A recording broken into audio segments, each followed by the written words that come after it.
Hello viewers, welcome to this channel and for this session. At this session, we are discussing the definition and the scope of economics.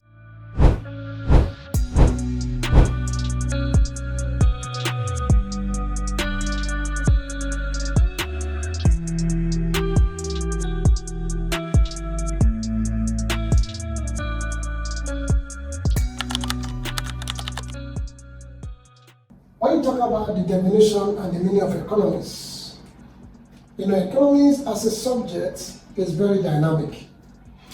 Dynamic in the sense that it has many definitions. Different economists speak about it from different perspectives, giving different interpretations to this subject. Okay? We start with the man that everybody called the father of economics, Adam Smith.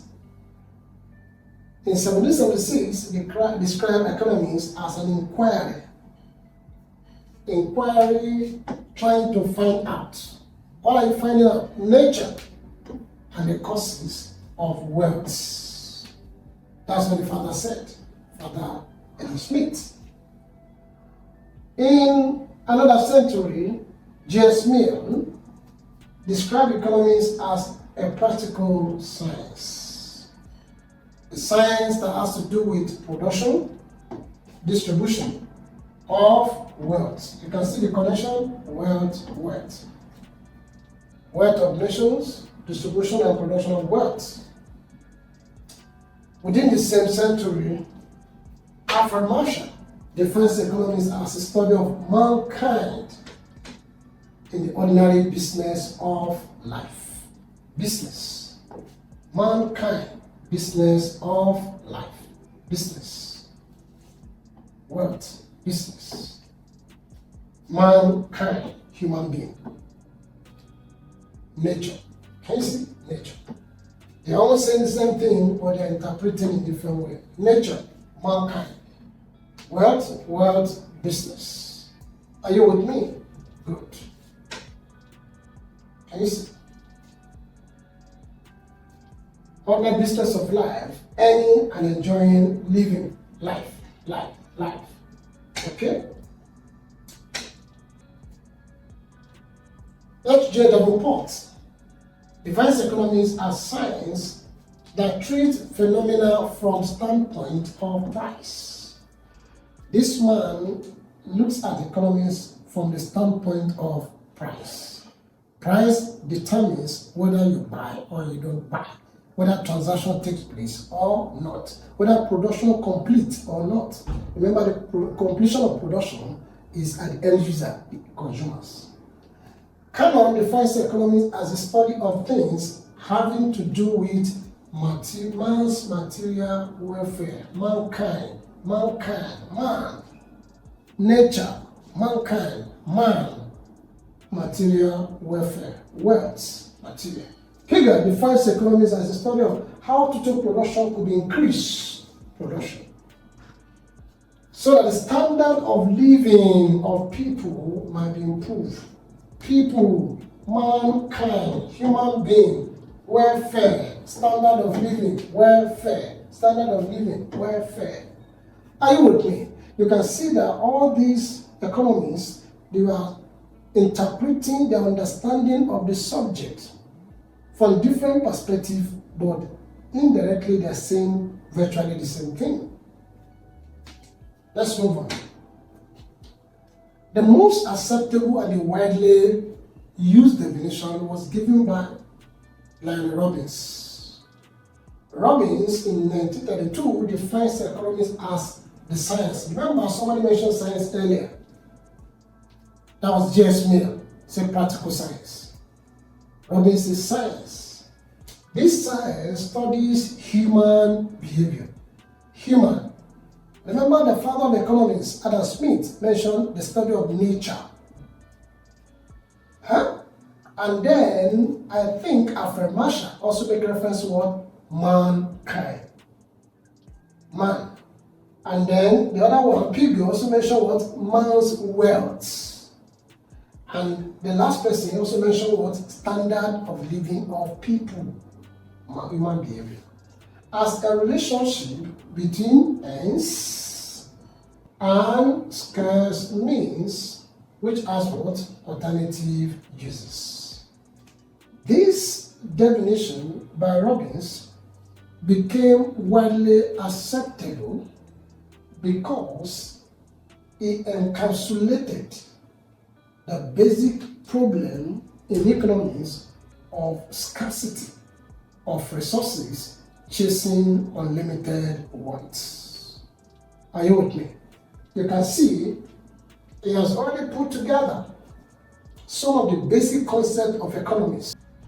Robbins saying economics is science, but this science has to do with human behavior.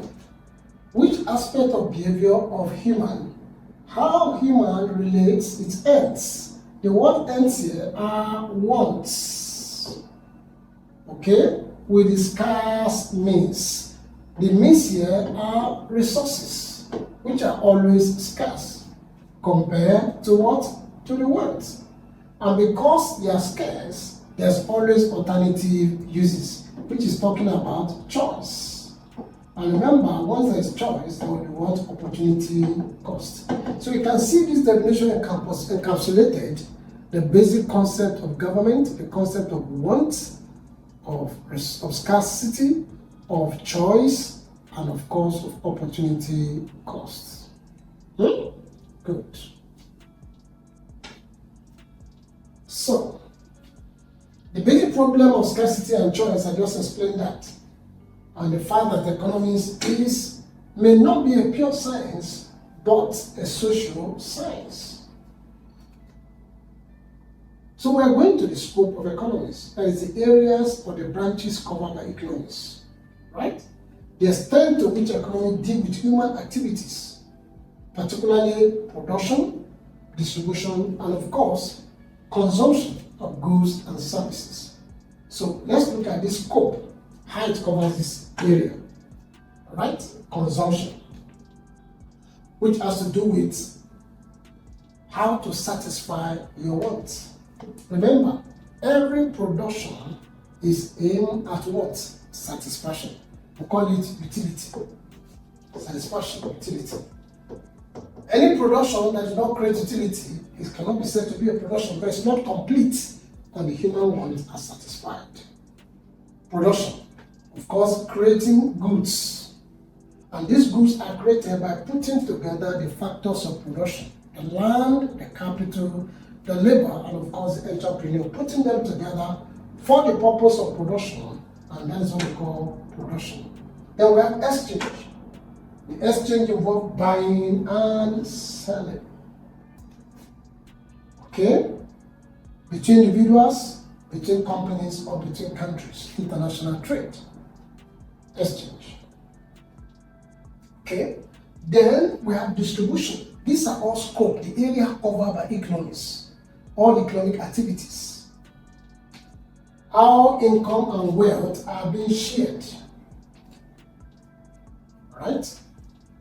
Such as wages, rent, interest for the factors of production. How they are being shared, that's distribution.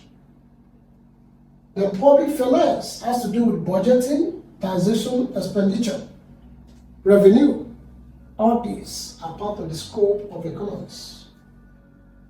Then we also study money and banking, the use of money, financial institution, credit creation, that's how you do international banks, development banks, mortgage banks, as part of topics in government, in economics. So these are part of the scope, the coverage of economics. International trade, we talk about balance of trade, terms of trade, balance of payments, all these, trade between nations or among nations, between two or among more than two nations. These are part of the scope of economics, and that is under what they call macroeconomics. Then we have economic development and planning, which focus on what? The standard of living, promoting national growth, reducing poverty, making people to live well.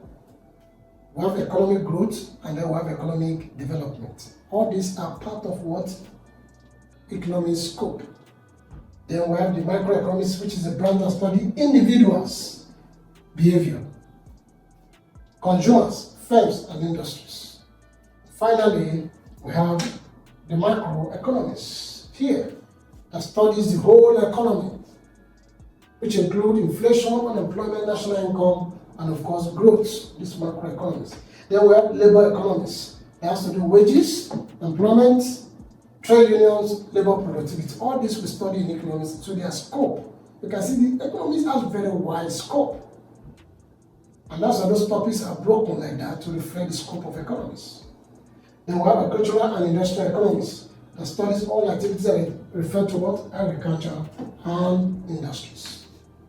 We do industrialization economics, we do agriculture and economics as a topic. So these are all the scope of economics. What we cover. So they ask me, why do we study this subject, economics? Economics will help you to develop skills for analyzing economic problems. When you learn it, when you learn this subject, you understand the nature of the complexity of economic activities. Economic activities, they are not just direct and simple, they are complex, complicated, multifaceted. But when you study this subject, you understand this complexity. It will help you to analyze patterns of socio-economic behavior. Why buyers behave like this? Why is it that the higher the price, the lower the quantity purchase? Why? You learn this in this subject, economics. Economics will also help you to promote economic growth and development of standard of living. You also learn how to understand and appreciate various government policies with choices that have to be made. For instance, when you talk about PPC, production possibility curve, where you have to make choice between two products using the available resources, either for one or for the other. These are learned to make economics an advantage. You understand the effect of inequalities in distribution of income and opportunity. Why are some people rich? Why are some people poor? Why do some people have more? Why some people have less? We learn all this in economics. But economics as a science, as art, or as social science. Is economics actually a science? Or is it an art? Or is it a social science? Like other pure sciences. Pure sciences, you know, there are pure sciences like chemistry, like physics, like biology. Economics acquires knowledge or gather data. We use facts in a systematic observation. We observe, just like what they do practicals in pure science. 2, we classify this data that we gather into different relevant areas. Then we use those facts to generalize our laws. We come across law of demand, law of supply, law of diminishing return, law of marginal utility, productivity or utility. Okay? All these laws were arrived at settling parables, all things being equal, after this data were collected, were distributed, were analyzed, and eventually generalized. We apply formulated laws, these formulated laws, to new situations. And then we assume that all things being equal, they will keep working. Assumption, setting these parables. Okay? Now, economics as basically a social science subject and not an art, not a pure science, because of the following. 1, in pure sciences, as chemistry, physics, biology, there are observations, there are selection, there are classification, and they make generalization to formulate laws. But in economics, we have fundamental facts, a daily observation. And what is observation? 2, while we are not pure science and we are not art, we are social science. Pure science, the observations are from laboratory. They perform experiments. Most of the time, they are more precise in that experiment. And the experiment can be reproduced exactly. But in economics, we attained our own generalization by studying human beings And remember, human being can change. Human being may not be exactly as the process of production. Okay? In physical sciences, that's pure science, theories are made from logical deduction. But in economics, we assume. Assumptions are made such as all things being equal, a consumer will behave like this if the price goes up. We assume. And that's why sometimes there could be abnormal behavior, particularly when you have abnormal goods. Economic laws are based on probability, not certainty.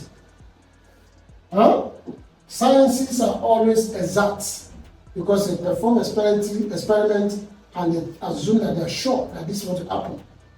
But our own is probability. Okay? Because we deal with human behaviors, and human behavior changes. Human behavior change. Economics is a social science, so they're dealing with what? Behavior of human being, which cannot be predicted. You can't predict human being. You may behave like this today, tomorrow you might change his behavior. That's human being for you. Okay?